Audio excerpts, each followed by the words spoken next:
पिछले लेक्चर में हम लोगों ने देखा था इंटीग्रल्स क्या होता है, इंटीग्रल्स के अलग अलग नाम क्या हैं, उनके कॉन्सेप्ट को हम लोगों ने देखा था। और हम लोगों ने 3 टर्म के बारे में जाना था, इंटीग्रल, इंटीग्रांड और इंटीग्रेशन। इन तीनों के बारे में भी हम लोगों ने देखा था। और आज उसी के आगे थोड़ा सा हम लोग देखते हैं, एक रिमार्क है उसको देखना है। रिमार्क में देखिए रिमार्क क्या है। इंटीग्रेशन और डिफरेंशिएशन एक दूसरे का रिवर्स प्रोसेस है। इंटीग्रेशंस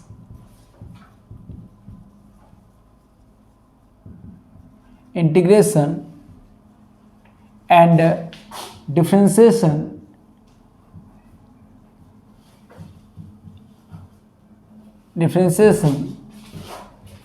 आर रिवर्स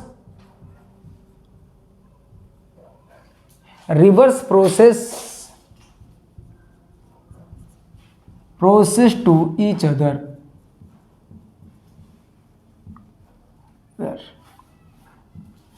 हम लोगों ने देखा था डेरिवेटिव में, हम लोगों ने देखा था कि डिफरेंशिएशन क्या है। किसी फंक्शन के लिए जो डेरिवेटिव फाइंड करने का जो प्रोसेस होता है उसी प्रोसेस को हम लोग क्या कहते हैं, डिफरेंशिएशन कहते थे। और इंटीग्रल्स में इंटीग्रल्स फाइंड करने का जो प्रोसेस था उसको हम लोग इंटीग्रेशंस कहते थे। तो यहाँ पर एक दूसरे का क्या है, रिवर्स प्रोसेस है। देखिए दैट इज, जरा गौर करेंगे, यदि हम लोग के पास डेरिवेटिव हो और उसके अंदर में किसी फंक्शन का इंटीग्रल्स हो, तो हम लोग जानते हैं कि डेरिवेटिव और इंटीग्रल्स ये एक दूसरे का रिवर्स है। लेकिन जब इंटीग्रेशन और डिफरेंशिएशन की बात करते हैं तो डिफरेंशिएशन और इंटीग्रेशन दोनों एक दूसरे का रिवर्स प्रोसेस है। रिवर्स प्रोसेस करने का मतलब है, मान लो कि कोई एक स्विच है, उसको आपने ऑन किया तो ऑन किया, फिर उसको रिवर्स प्रोसेस लगा दो, ऑफ किया, तो उस बल्ब में क्या फ़र्क पड़ेगा? कुछ फ़र्क नहीं पड़ेगा, जैसा था वैसा ही रहेगा। तो यहाँ पर हम लोगों ने देखा डेरिवेटिव है और ये इंटीग्रल्स है, ये दोनों आपस में ख़त्म हो जाते हैं और फाइनली मेरा क्या बचता है, fx मिलता है। हाँ ठीक है। या तो फिर हम लोग ये भी देख सकते हैं, या तो फिर हम लोग ये भी लिख सकते हैं कि यदि पहले आप किसी फंक्शन को इंटीग्रेट करो और उसी फंक्शन को फिर से डेरिवेट करो, उसी फंक्शन को फिर से आप डेरिवेट करो, है ना, डेरिवेट फाइंड करो विथ रिस्पेक्ट टू x। इसी को कोई बुक क्या लिखता है, जरा गौर करेंगे। देखिए dx और dx से हटा लेता है, एलिमिनेट करके लिखता है और क्या लिखता है, dfx लिखता है। हाँ, तो इसके लिए हम लोग क्या होगा, fx प्लस c होगा। c एक आर्बिट्रेरी कांस्टेंट है ना। तो यहाँ पर क्या है कि fx जो है, हाँ, और डेरिवेटिव जो है, ये इंटीग्रल्स का साइन है और ये डेरिवेटिव का साइन है, और ये एक दूसरे का क्या है, रिवर्स प्रोसेस। तो दोनों क्या होता है, हट जाता है और fx प्लस c लिखते हैं। और जहाँ पर c हम लोग बताए थे इंटीग्रल कांस्टेंट है, जिसको आर्बिट्रेरी कांस्टेंट भी बोलते हैं, जिसको परिमेटिव भी कहते हैं। तो इस प्रकार से हम लोगों ने देखा कि यदि डेरिवेटिव और इंटीग्रेट दोनों में एक साथ फाइंड किया जाए, या तो इंटीग्रेशन और डिफरेंशिएशन किसी फंक्शन में एक साथ किया जाए, तो फंक्शन में कोई चेंजिंग होता नहीं है। बात समझ आ रहा है? तो एग्जाम्पल के तौर पर हम लोग देखते हैं, मान लेते हैं किसी फंक्शंस का, मान लो कि यहाँ पर मैंने sin x को पहले इंटीग्रेट करा, फिर से उसको डिफ्रेंशिएट कर दिया, तो हम लोग क्या मिल जाएगा, sin x से मिलेगा। फंक्शन में कोई चेंजिंग होता नहीं है, फंक्शन में कोई चेंजिंग होता नहीं है यदि इंटीग्रेशन और डिफरेंशिएशन दोनों प्रोसेस साथ साथ किया गया हो। ठीक है। और हम लोग देखते हैं, और एग्जाम्पल देखते हैं हम लोग, डेरिवेटिव विथ इंटीग्रल। मान लो मैंने x लिया है, dx लिया है, तो हम लोग इसको क्या लिखेंगे बहादुर, डायरेक्ट x लिखेंगे।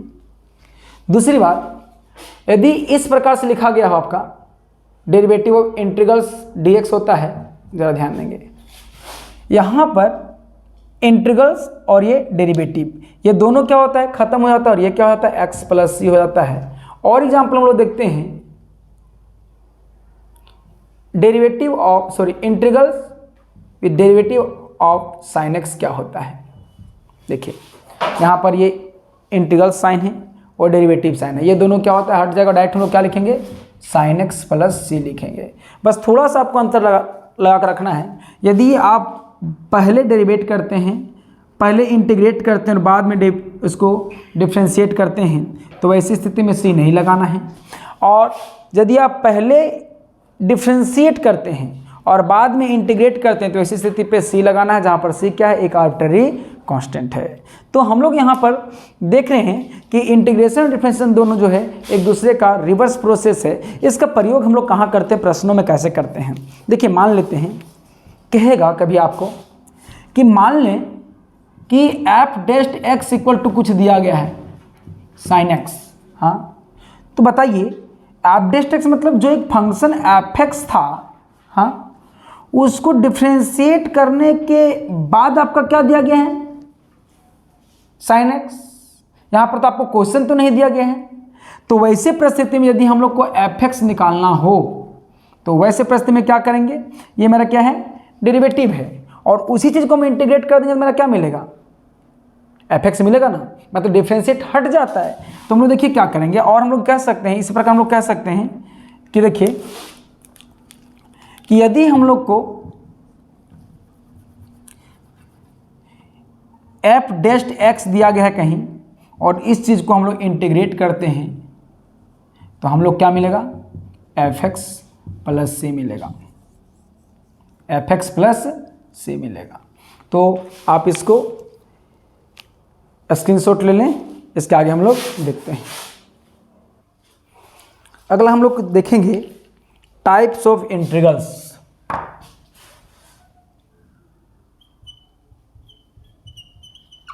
टाइप्स ऑफ इंटीग्रल्स,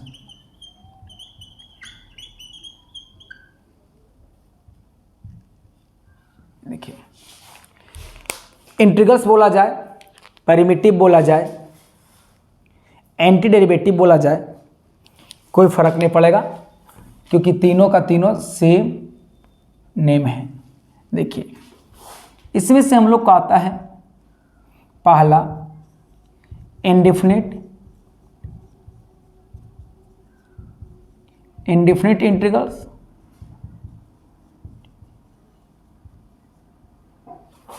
और दूसरा जो हम लोग को आता है वो different integral.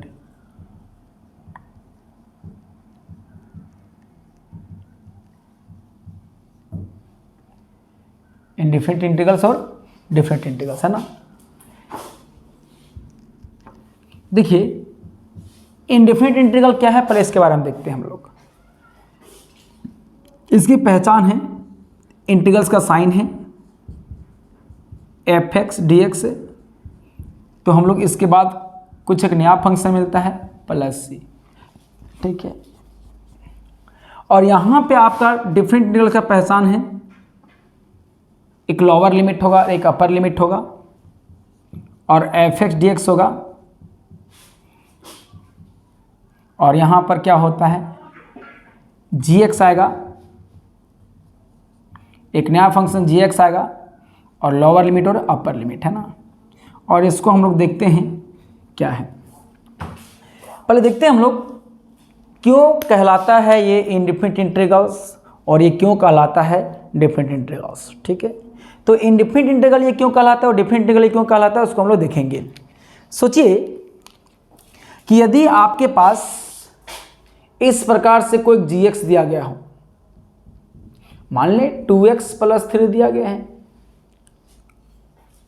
Ji X equal to 2x plus 3 दिया गया है, और जहां पर a और b क्या है, नंबर है। और एक बात और याद रखिएगा कि ये लोअर लिमिट है, तो आपको a जो है ये लेस देन क्या होगा, b होगा, ऐसा है, ठीक ना।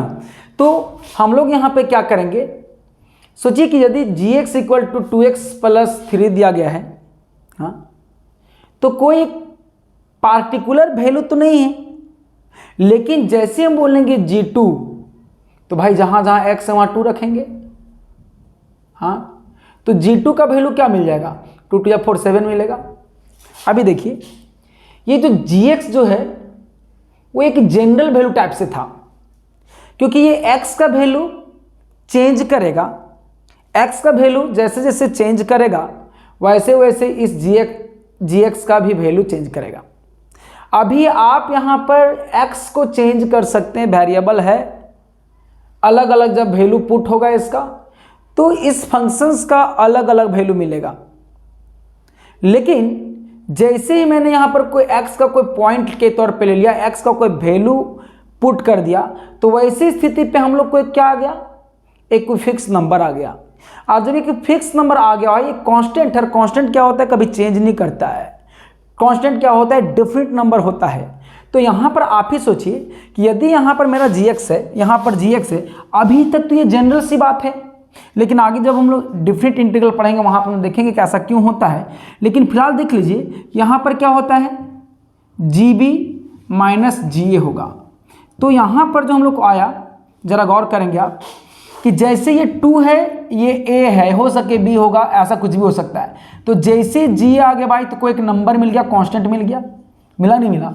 अब आप ही बताइए कि Gx अभी तक एक फंक्शन था जैसे वेरिएबल था, ठीक है, लेकिन ये एक ऐसा टर्म मिला, पार्टिकुलर वैल्यू किसका मिल गया, Gx का। आप बताइए कि GB अपर लिमिट में लगाया माइनस GA लोअर लिमिट में लगाया, तो वैसे परिस्थिति में अब जो GB जो हो गया, एक कोई नंबर आ गया है, और नंबर क्या है, मतलब कांस्टेंट आ गया। आप ही बताइए, तो यहाँ पर कांस्टेंट माइनस कांस्टेंट किसी प्रकार का हो, चाहे नेगेटिव मिले चाहे पॉजिटिव मिले, वैसी परिस्थिति पे हम लोग कांस्टेंट ही मिलेगा। अब बताइए कि जब यहाँ का यहाँ जो मिलेगा बहादुर, ये कांस्टेंट ही रिजल्ट में कांस्टेंट मिलेगा, कांस्टेंट मिलेगा, तो बताइए ये जो कांस्टेंट है वो एक डिफरेंट नंबर है, विच इज क्या है, which is a different number, different number. Therefore ये क्या कहलाएगा, it is called, it is non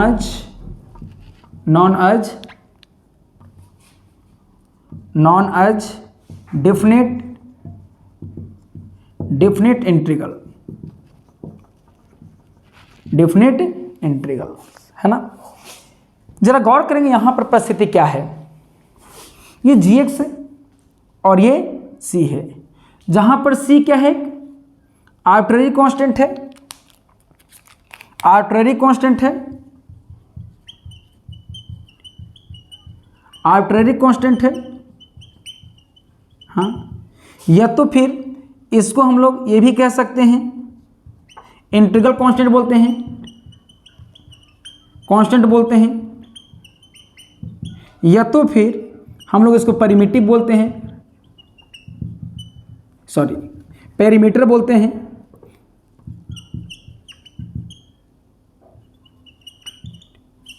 perimeter बोलते हैं, ये तीनों में कुछ बोल सकते हैं। और ये एक कांस्टेंट के जैसा है, लेकिन कैसा कांस्टेंट है, आर्बिट्रेरी कांस्टेंट है। और इस आर्बिट्रेरी कांस्टेंट के कारण ये जो है कोई फिक्स नहीं, यहाँ पर Gx के फॉर्म पे रह जाता है, और विच is not unique, which is not unique. तो बताइए विच इज नॉट यूनिक है, इसका मतलब क्या है, यहाँ पर जो मिल रहा है हम लोग को, यहाँ पर मिल रहा है हम लोग को, ये क्या है, विच इज नॉट यूनिक।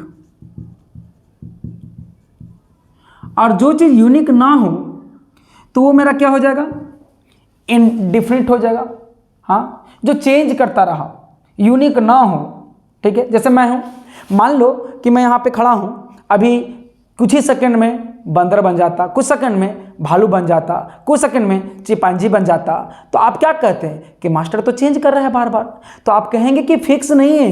क्यों फिक्स नहीं था, क्योंकि वो यूनिक नहीं था, कभी बंदर, कभी भालू, कभी चिंपांजी, कभी आदमी। तो इस परिस्थिति पे हम लोग क्या करते, वेरी कर रहे थे बार बार। तो जब वेरी करते उसको हम बोलते हैं नॉट यूनिक। लेकिन हम जो फिक्स हैं, हमको आज भी देखोगे तो ऐसे ही दिखेंगे, कल भी देखोगे तो ऐसे ही दिखेंगे, परसों भी देखोगे तो ऐसे दिखेंगे। हम एक फिक्स चीज़ें हैं, और फिक्स चीज़ें हैं एक कांस्टेंट के तौर पे हैं, और जो कांस्टेंट होता है वो क्या होता है, यूनिक होता है। लेकिन यहाँ यूनिक तो नहीं है, और इस यूनिकलेस के कारण, यहाँ यूनिकलेस है, यूनिक नहीं होने के कारण विच इज हम लोग कह सकते हैं which is not unique, therefore कहेंगे it is it is non as indefinite integral. हाँ, ठीक है, सिंपल सी है।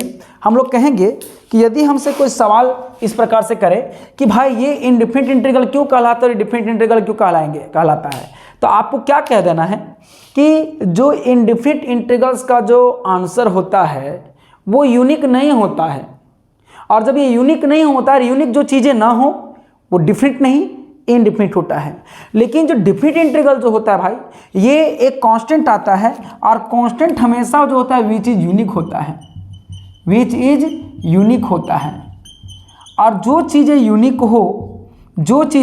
यूनिक हो वो हमेशा डेफिनिट होता है। So this integration is known as the definite integration and this integration known as the indefinite integrals. इसका जो रिजल्ट होगा वो इसीलिए कहलाएगा, इसका रिजल्ट जो होगा वो इनडिफिनिट इंटीग्रल कहलाएगा, और यहाँ जो रिजल्ट होगा इसको हम लोग डिफिनिट इंटीग्रल करेंगे। यहाँ जो रिजल्ट फाइंड करने का तरीका होगा वो इनडिफिनिट इंटीग्रेशन होगा, और यहाँ जो रिजल्ट फाइंड करने का प्रोसेस होगा, ये तरीका होगा, है ना, तो उसको हम लोग बोलेंगे definite integration. Is it clear?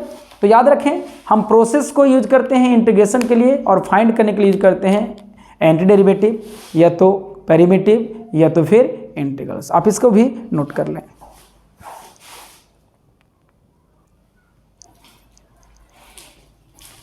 Next हम लोग को देखते हैं कि geometrical interpretations of indefinite integrals, है ना। इंटरप्रिटेशन का मतलब होता है व्याख्या। इसकी ज्योमेट्रिकल व्याख्या क्या है, ज्योमेट्रिकल अंडरस्टैंडिंग क्या है, ज्योमेट्रिकल मीनिंग क्या है, ज्योमेट्रिकल रिप्रेजेंटेशन क्या है। जैसे हम लोगों ने देखा था कि डेरिवेटिव था, उसका ज्योमेट्रिकल इंटीग्रेशन क्या था कि वो एक टेंजेंट को दर्शाता था डेरिवेटिव, लेकिन जैसे पॉइंट डाल देते थे तो टेंजेंट के स्लोप को दर्शाता था। वो ज्योमेट्रिकल मीनिंग था। मतलब कहते थे हम लोग कि geometrically derivative of a function at a point represent tangent slope of the tangent to the curve. हम लोग इसका मतलब था कि जब डेरिवेटिव का ज्योमेट्रिकल मीनिंग था बहादुरों, इस प्रकार से एक पॉइंट था x इक्वल टू a, तो यहाँ पर जो इसका स्लोप था, slope of line L, slope of line L, हाँ, इक्वल टू क्या था, dy by dx at x equal to a, यही ना था। तो हम लोग कह सकते हैं कि जब किसी फंक्शन को डिफ्रेंशिएट करने के बाद वहाँ पर पॉइंट को पुट करते हैं, तो उस पॉइंट पर टेंजेंट कितनी झुकाव रखता है, कितना ढाल रखता है, कितना स्लॉप रखता है, कितना ग्रेडियंट रखता है, वो बात को रिप्रेजेंट करता है। ज्योमेट्रिकली हम लोगों ने ये जाना था। तो ऐसे इंटीग्रेशन जो इनडिफिनिट इंटीग्रेशन जो है, ये इनडिफिनिट इंटीग्रल्स जो है, वो क्या सिखाता है ज्योमेट्रिकली, वो हम लोग देखते हैं इस टॉपिक पे।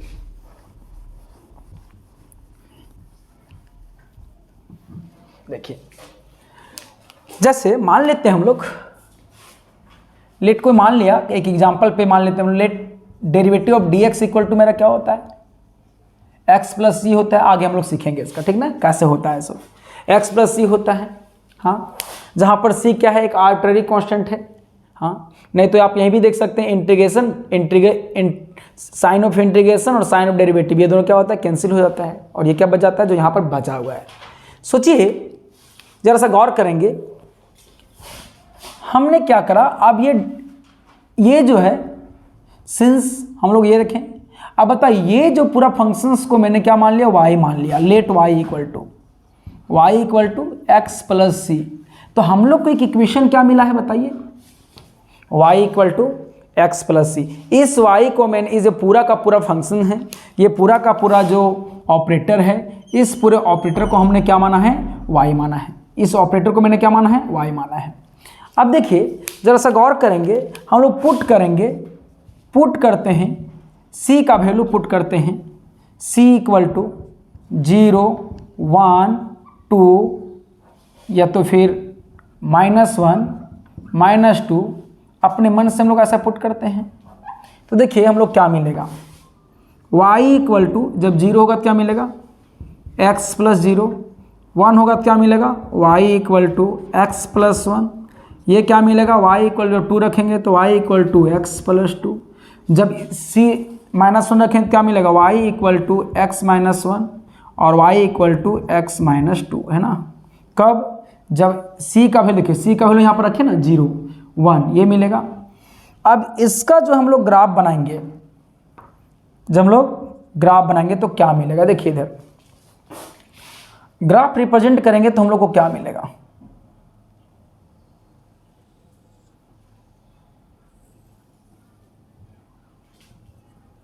x है, इमेज ऑफ x है, y है, इमेज ऑफ y है, ओरिजिन है, ठीक है, ये ओरिजिन है, ठीक।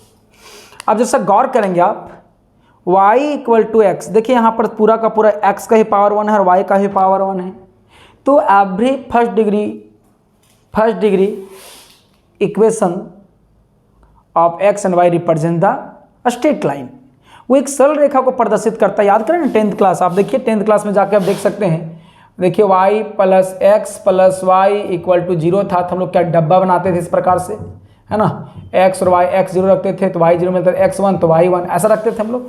तो इसका जो ग्राफ बनाते थे हम लोग को, तो क्या मिलता था, हम लोग को एक स्ट्रेट लाइन मिलता था जो ओरिजिन से पास करता था, इस प्रकार से बनता था, ऐसा ही।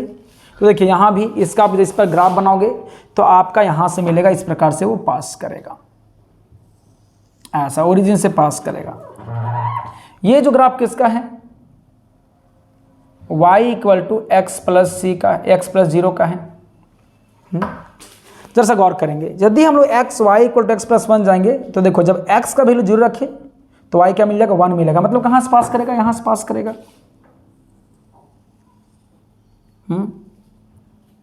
ये मिलेगा।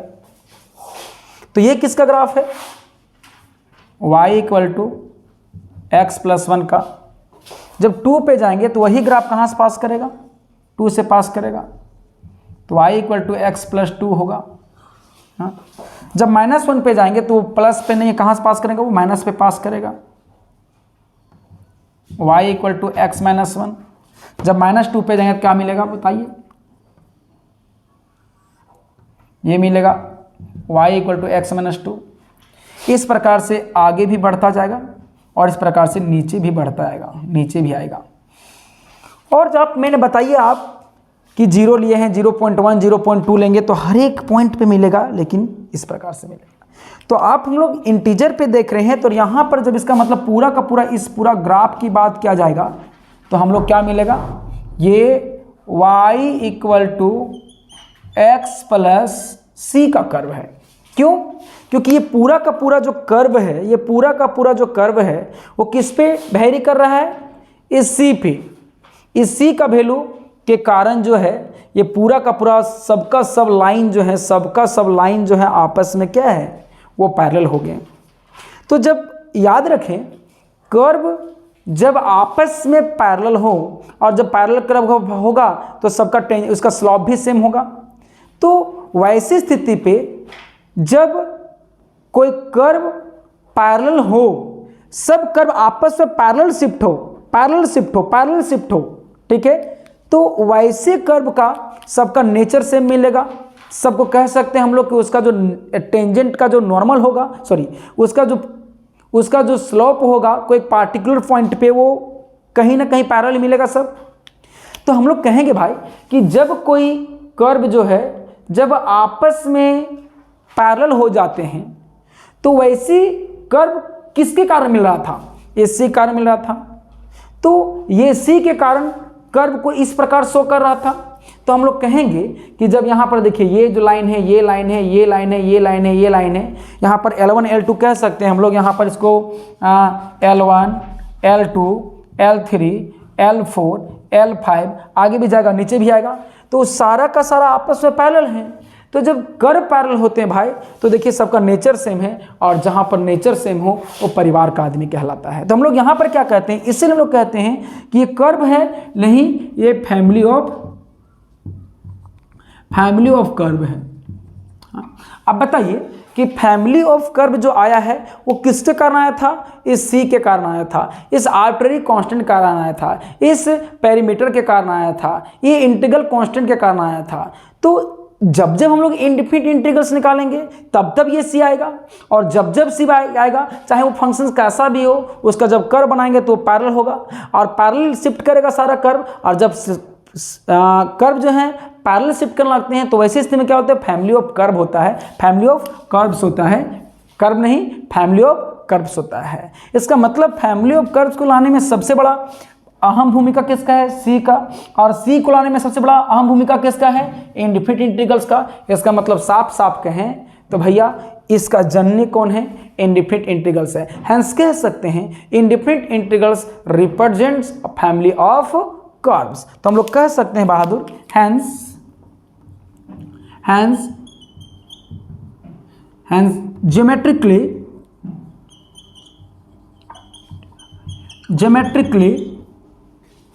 indefinite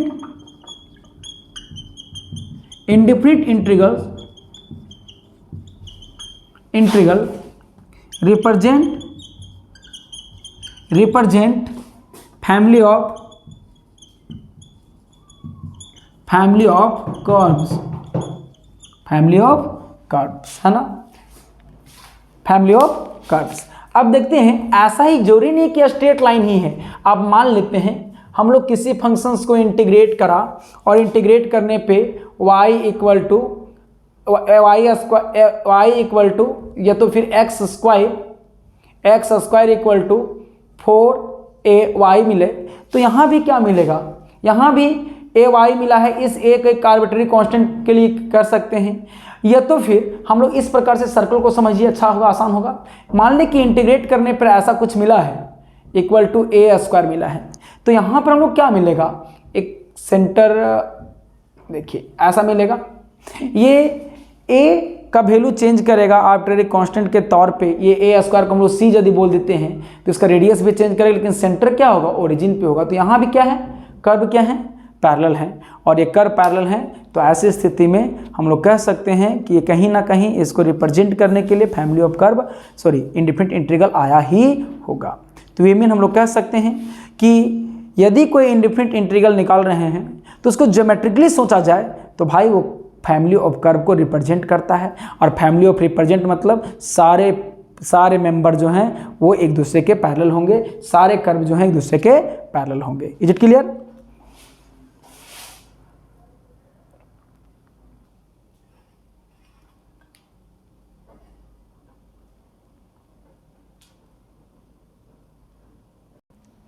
चलिए एक और हम लोग एग्जांपल देख लेते हैं सिमेट्रिकल कर्व का, सिमेट्रिकल कर्व या तो पैरेलल कर्व का देख लेते हैं। मान लेते हैं इंटीग्रेशन ऑफ 2x हमने लिया dx, तो ये 2 बाहर हो जाएगा, और x 1 + 1 2/2 हम लोग सीखेंगे कैसे होता है आगे, प्लस एक इंटीग्रल कांस्टेंट होगा। तो फाइनली देखा जाए तो हम लोग क्या मिलेगा, x² + c मिलेगा, है ना। और फिर से हम लोगों ने क्या करा, इस पूरा फंक्शंस को, ये पूरा ऑपरेटर को मैंने y मान रखा है। तो बताइए y = x² + c हो गया। ये जो है हम लोग को देखें कि x² हम लोग देखते हैं कि x² = 4ay, है ना। ये जनरल कर्व किसका है, पैराबोला, अपवार्ड पैराबोला का, ऐसे बनता है, इस प्रकार से बनता है, ठीक है। लेकिन जब हम लोग इसका कर्व बनाएंगे, हाँ, तो देखिए क्या हो जाएगा। इसका वर्टेक्स तो ओरिजिन पे ही रहेगा, इस पे शिफ्ट करते जाएगा। देखिए कैसा बनेगा, आप इसको ग्राफ बना के देख सकते हैं। देखिए क्या मिलेगा ज्योमेट्रिकली,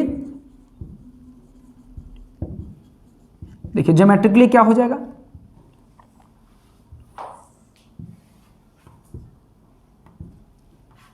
देखिए जब c का वैल्यू 0 हो जाएगा, हाँ, जब c का वैल्यू 0 क्या मिलेगा, x² = y, और जब x² = y हो जाएगा तो वैसे परिस्थिति पे हम लोग क्या मिलेगा, ये एक कर्व बनेगा, अपवार्ड पैराबोला बनेगा जो वर्टेक्स से पास करेगा। जब c का मान आप 1 रखिए तो x² = y - 1 हो जाएगा। अब 0 पे नहीं जाएगा, अब -1 पे जाएगा, तो इस प्रकार से वो कहाँ चला जाएगा, -1 पे जाएगा, है ना। इस प्रकार से जब हम लोग बनाएंगे कर्व को तो ऐसा मिलेगा, इस प्रकार से कर्व मिलेगा।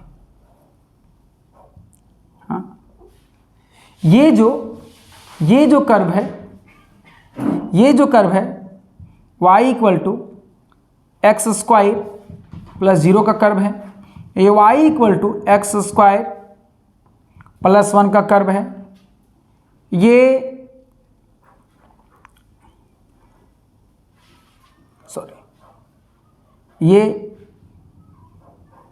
y का वैल्यू, यदि x का वैल्यू 0 रखेंगे तो y का वैल्यू, ये -1 का कर्व है, नीचे जाएगा, है ना।